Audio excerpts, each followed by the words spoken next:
गुरु प्यारी सात संगत जी, प्यार भरी राधा स्वामी जी, सात संगत जी, आज की वीडियो को पूरा ज़रूर देखिए। अगर वीडियो अच्छी लगती है तो वीडियो को ज़रूर लाइक और चैनल को सब्सक्राइब करना मत भूलिएगा। सात संगत जी, आज की जो साखी है वो जो सच्ची घटना पर आधारित है। जैसा कि आपको पता है, बाबा जी से हर कोई प्यार करता है। बाबा जी हर किसी के हरमन प्यारे हैं। तो गुरु प्यारी सात संगत जी, आज की जो साखी है वो एक ऐसे लड़की की साखी है जो सत्संगी नहीं थी, लेकिन उसे बाबा जी रोज़ सपने में दिखाई देते थे और जिससे वह बड़ा ही जो है आश्चर्यचकित हो जाती कि हम लोग तो बाबा जी से कभी किसी ने नामदान नहीं लिया, लेकिन मेरे सपने में बाबा जी क्यों आते हैं।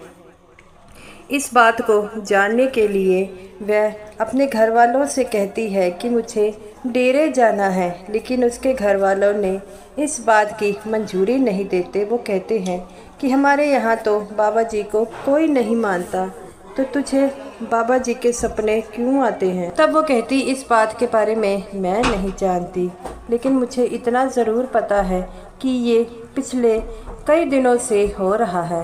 सत्संगत जी, उस लड़की की उम्र मात्र 20 साल की थी और जब भी उसे सपना आता तो सपने में वह अपने आप को डेरे में सेवा करते देखती, तो जिसके कारण तो वह अपनी माँ के पास जाती और कहती है, माँ मैं अपने आप को जो हाँ डेरे में सपने में देखती हूँ। तो उसकी माँ कहती है, बेटा क्या तुम्हें अपनी शक्ल दिखाई देती है। वो कहती है, मुझे अपनी शक्ल तो नहीं दिखाई देती, लेकिन ऐसा मालूम होता है कि जैसे मैं ही वहाँ पर सेवा कर रही हूँ। तो उसकी माँ कहती है, बेटा अब मैं इस बात का कुछ नहीं कर सकती, तो वो तुम्हारे पिताजी ने मना कर दिया है। तो वो उसकी बेटी कहती है कि माँ सपनों के पीछे का कारण भी तो हमें जानना चाहिए कि हमें सपने क्यों आते हैं। तो उसकी माँ कहती है, बेटा किसी प्रकार की चिंता मत कर, तुझे सपने आते हैं तो इसका कोई ना कोई मकसद तेरी असलियत ज़िंदगी में ज़रूर होगा, हम उस मकसद को ढूंढ लेंगे। तो वो कहती है कि माँ मुझे बड़ी घबराहट होती है और जब मुझे सपना आता है तो मेरा मन करता है कि मैं दौड़ी बाबा जी से मिलने चली जाऊँ। तो उसकी माँ कहती है, बेटा इसका तो एक ही मतलब हो सकता है कि तुम्हारा पिछले जन्म में बाबा जी से कोई ख़ास रिश्ता रहा हो, या तुम कोई उनकी सत्संगी बीबी हो, तभी तो तुम्हें ये सपने आते हैं। तो वो कहती है कि माँ क्या सपनों का मतलब पिछली ज़िंदगी से हो सकता है। तो उसकी माँ कहती है, बेटा मैं इस बात का नहीं जानती, तो तुम्हें तो ये बाबा जी मिलकर ही बताएंगे। तो वो कहती है, माँ अब मैं बाबा जी तक कैसे पहुँचूँ। तो उसकी माँ कहती है, क्या तुम्हारी क्लास में कोई ऐसी लड़की है जो उनको मानती है। तो वो कहती है, हाँ मेरी क्लास में एक लड़की है, वो उनको बहुत मानती है, हमें भी। तो वो कहती है कि तुम उस लड़की को घर लेकर आना। तो वो कहती है कि माँ वो लड़की हॉस्टल में रहती है। और उसकी माँ कहती है, उसका घर कहाँ पर है।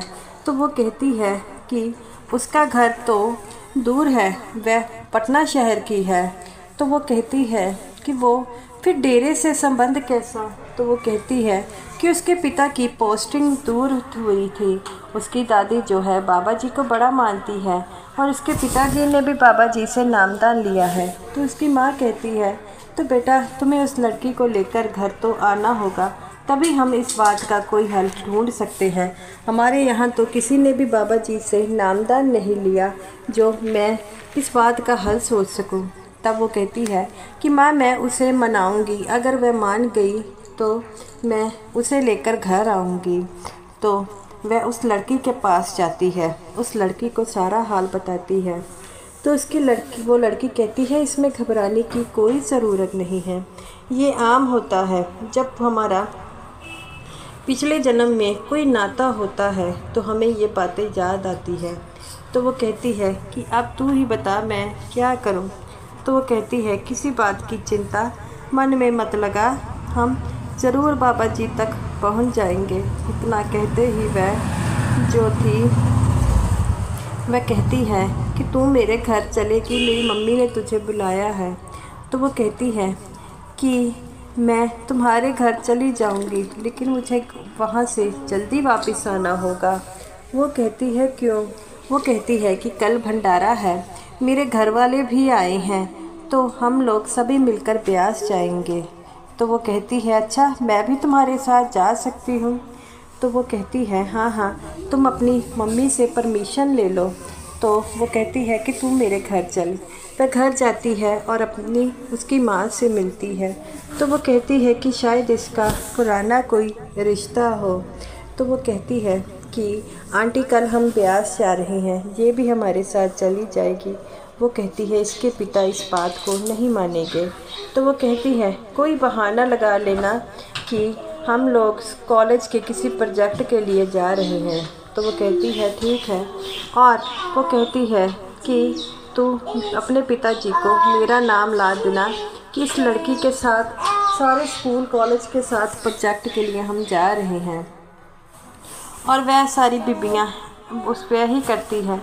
जब उसके पिताजी आते हैं तो वह कहती है कि पिताजी कल हमने प्रोजेक्ट के लिए कहीं जाना है। तो उसके पिताजी कहते हैं जाना है तो कितने बजे वापस आना है? वो कहती है शाम के 2-3 बजे हम वापस आ जाएंगे। तो उसके पिताजी कहते हैं जाना कितने बजे है? वो कहती है सुबह 5 बजे निकलना है। तो वो कहता है कि किसने जाना है? वो कहती है मेरी सहेली ने जाना है पिताजी। तो वो हॉस्टल में रहती है और हॉस्टल की बाकी लड़कियों ने भी जाना है। तो उसके पिताजी कहते हैं चलो ठीक है, सुबह 5 बजे मैं तुम्हें हॉस्टल में छोड़ आऊँगा। जिस बात से वह बड़ा खुश होती है। जैसे ही सुबह होती है वह अपने पिताजी के साथ हॉस्टल में चली जाती है।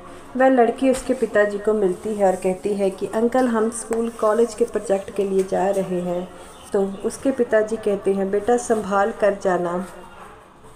तो वह सारी लड़कियां, वो लड़की और वह लड़की मिलकर वहां से निकल जाती है और यहाँ पर उसका परिवार ठहरा होता है किसी रिश्तेदार के घर, वहाँ चली जाती है।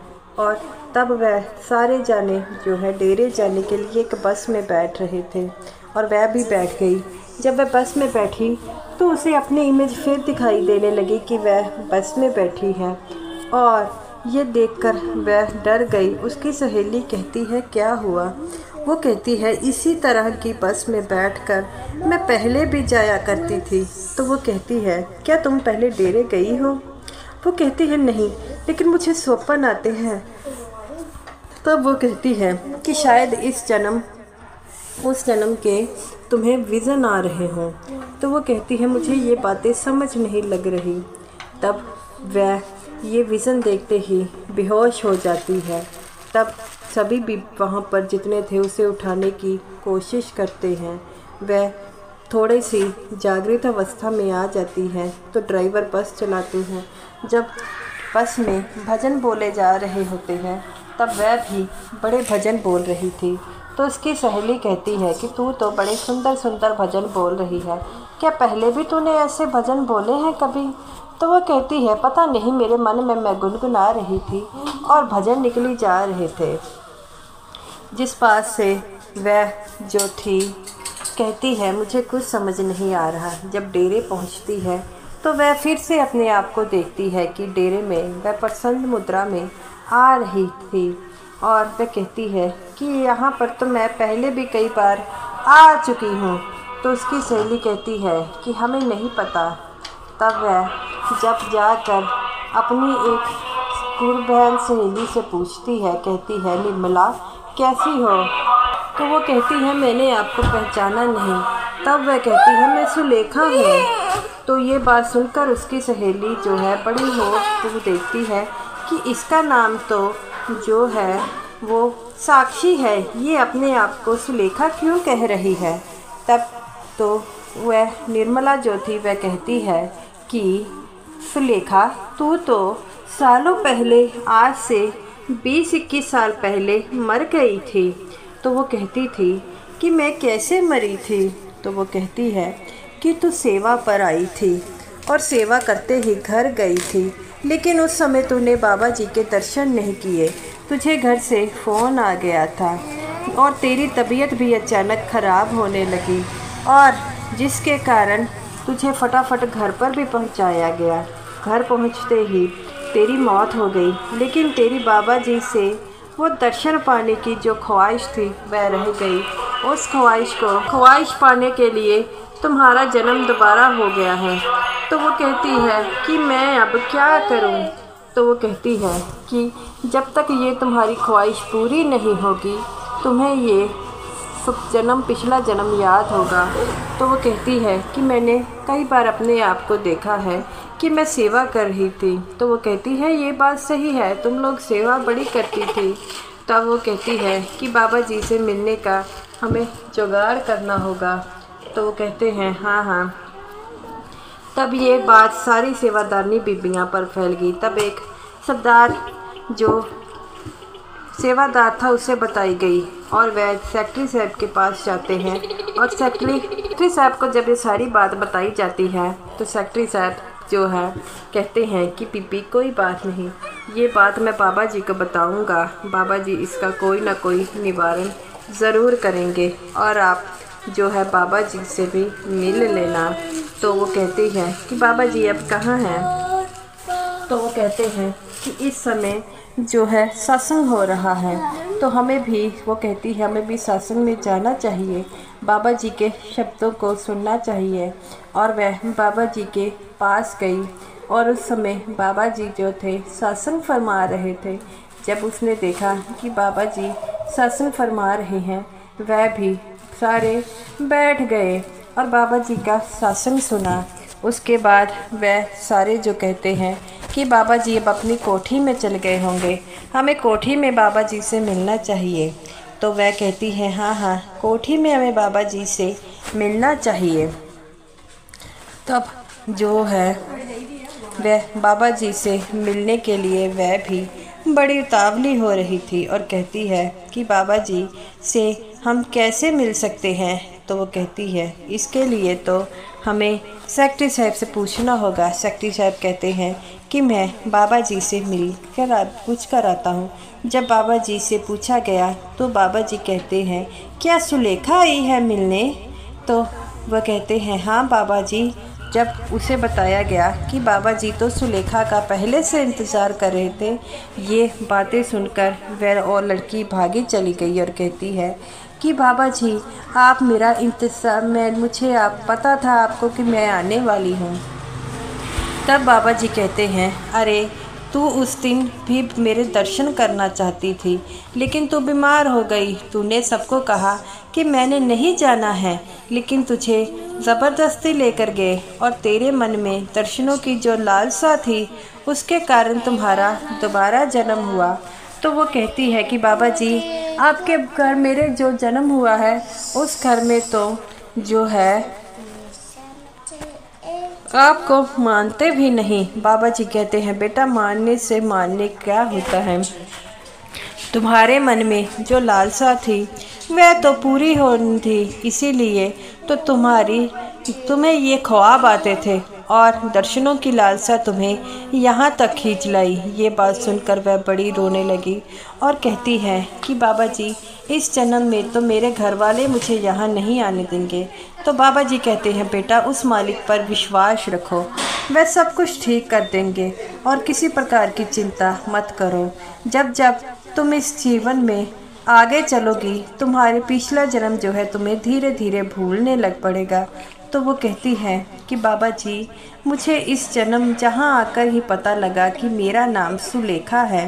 तो बाबा जी कहते हैं बेटा नाम में क्या रखा है, आत्मा तो वही है। और वो कहती है कि बाबा जी आप ही मेरी मदद करें। बाबा जी कहते हैं बेटा किसी बात की चिंता मत करो, धीरे धीरे सब ठीक हो जाएगा। अब तुम अपने घर जाओ। घर जाती है, अपनी माँ को सारी बात सुनाती है। माँ रोने लग पड़ती है और अपनी बेटी से कहती है कि बेटी तू किसी प्रकार की चिंता मत कर, सब कुछ ठीक हो जाएगा। ऐसे ही कहते ही वो कहती है कि बाबा जी ने मुझे एक बात और कही थी कि सब कुछ ठीक हो जाएगा। ऐसे ही समय बीतता है, वह लड़की 25 साल की हो जाती है। उसके घर में एक रिश्ता आता है जो सत्संगी परिवार का था। पहले तो उसके पिता मना करते हैं लेकिन उसकी माँ की लात कहने से वह मान जाते हैं और वह लड़की फिर से बाबा जी के साथ जुड़ गई और अब उसे पिछले जन्म के बारे में कुछ याद नहीं था और वह फिर से जो थी बाबा जी से नामदान लिया और भजन सिमरन करने लगी। सत्संगे जो बाबा जी की रूहें होती हैं, जिनके बाबा जी से मिलने की आस होती है, वह दोबारा जन्म लेती है और इस जो है जन्म मरण से चक्रों में छुटकारा पाने के लिए वह दोबारा ही भजन सिमरन करती है। साध संगत जी, जन्म मरण से छुटकारा पाना इतना आसान नहीं है, लेकिन बाबा जी हमें बड़े प्यार से समझाते हैं कि जो भजन सिमरन करेगा वही जन्म मरण के चक्रों से छुटकारा पा सकता है। तो गुरु प्यारी साध संगत जी, बाबा जी के कहे अनुसार हमेशा ही भजन सिमरन करते रहें। क्या पता कि किस जन्म में हमारा इस जन्म मरण का छुटकारा हो सके। हम में इतनी ताकत नहीं है कि ये भजन सिमरन को निभा पाए, लेकिन बाबा जी हमेशा ही इसे निभाने को कहते हैं। तो गुरु प्यारी साध संगत जी, ये रही मेरी आज की वीडियो अच्छी लगी हो तो लाइक कीजिएगा और समूह साध संगत जी को प्यार भरी राधा स्वामी जी।